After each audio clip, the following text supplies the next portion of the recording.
Hello friends, இன்றைக்கி சிறுகடிக்க ஆசையில் நம்ம பார்வதி தான் மீனா கிட்ட வந்து எல்லா உண்மையும் சொல்லிட்டாங்க இல்லையா. மீனா என்ன பண்ணுறாங்களோ அப்படியே கொண்டு போயிட்டு முத்துக்கிட்டேயும் சொல்லிடுறாங்க. நம்ம முத்துக்கு தான் ரோகிணி பற்றி நல்லாவே தெரியுமாச்சே, அவர் நம்பவே இல்லை. கண்டிப்பாக ஏதோ ஒரு உள்குத்து இதில் இருந்தே தீரும் அப்படின்றே அவர் யோசிக்கிறாரு. அது மட்டும் இல்லாமல் மீனாவுக்கு ஒரு ஐடியாவும் கொடுக்குறாரு. மீனாவும் முத்து சொன்ன ஐடியாவை சூப்பராக எக்ஸிக்யூட் பண்ணிடுறாங்க. அது என்ன ஐடியானா, அடுத்த நாள் காமரை எப்பவும் போல் மீனா வேலை செய்கிறாங்களா, அப்போ நம்ம ஸ்ருதி வந்து மீனா கிட்ட ஒரு ஆம்லெட் கேட்குறாங்க. அதே டைம் பார்த்து ரோகிணியும் கிச்சனுக்கு போகிறாங்க. அப்போ மீனா சொல்கிறாங்க, கொஞ்ச நேரத்தில் டிஃபன் ரெடி ஆகிடும், சாப்பிட்றலாம் அப்படின்னு சொல்லிட்டு. அதுக்கப்புறம் ரோகிணிக்கு தேங்க்ஸ் சொல்கிறாங்க. எதுக்கு தேங்க்ஸ் சொல்கிறீங்கன்னு சொல்லி ரோகிணி கேட்கவும், பார்வதி அம்மா இந்த மாதிரி சொன்னாங்கன்னு சொல்லிட்டு எல்லா விஷயத்தையும் சொல்லிடுறாங்க. அதுக்கப்புறம் ரோகிணிக்கு பயம் வந்துருச்சு.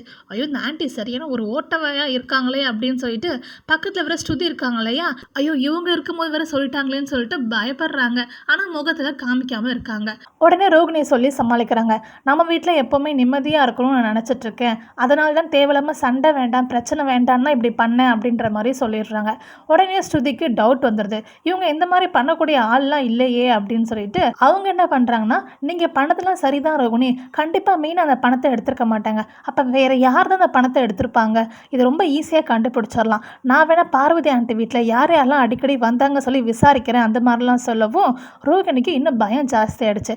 உடனே ஸ்ருதிக்கிட்டே சொல்கிறாங்க, இந்த மாதிரிலாம் எதுவும் பண்ண வேண்டாம் ஸ்ருதி, தேவையில்லாமல் பிரச்சனை தான் அதிகமாகும், நம்ம வீட்டில் எப்பவுமே நிம்மதியாக இருக்கணும்னு நினைக்கிறேன் அப்படின்னு சொல்லிட்டு கிளம்பிடுறாங்க.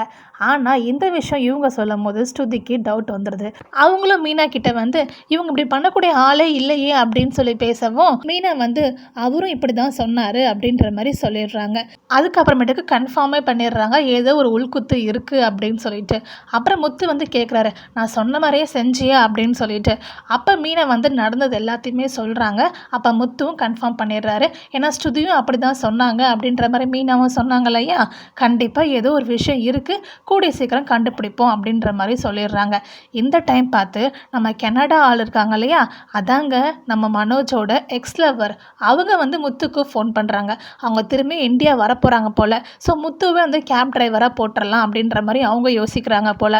இப்போ அவங்க வந்ததுக்கு அப்புறமேட்டுக்கு ஏதாவது ஒரு விஷயம் அது கண்டிப்பாக கிடைக்கும்னு நான் நம்புகிறேன். முக்கியமாக இப்போ மனோஜ் வந்து ஷோரூம் ஆரம்பிச்சிருக்கா இல்லையா, அதுவும் யார் கொடுத்த பணத்தில், ரோகிணியோட அப்பா கொடுத்த பணத்தில் சொல்லி ஆரம்பிச்சிருக்காங்க.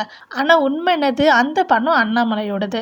கண்டிப்பாக இந்த ஒரு விஷயமாவது வெளியே வரும்னு நான் நினைக்கிறேன். நீங்கள் என்ன நினைக்கிறீங்கன்னு கமெண்ட் பண்ணுங்கள். உங்களுக்கு இந்த வீடியோ பிடிச்சிருச்சுன்னா வீடியோக்கு லைக் பண்ணி நம்ம சேனல் சப்ஸ்கிரைப் பண்ணி சப்போர்ட் பண்ணுங்கள். தேங்க்யூ அண்ட் தேங்க்ஸ் ஃபார் வாட்சிங்.